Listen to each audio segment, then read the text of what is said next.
Magandang hapon po mga katraks. Ang available unit po natin mga boss, no, Isuzu Elf na Giga 4BG1 na inline 16 feet and 2024 model, first owner, registered 2026. Ano, naka visor, naka breaker, yung bumper. Tignan po natin loob mga boss. Studio lang sa harap po, 5 stud.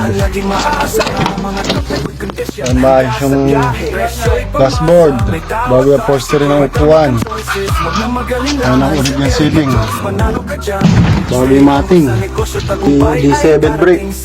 Ang bakal na po lahat ng pangilalim. First owner po sa amin, registered 2026. Aluminum sidings, naka-extension is stainless. Biliran, stainless din po. Yung pabitan ng ilaw, Carling, stainless.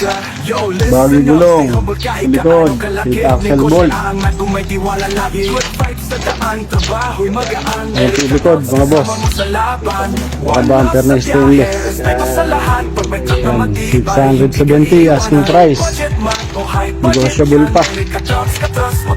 Sa mga interesado po, tawag lang kayo. Maraming salamat po. God bless.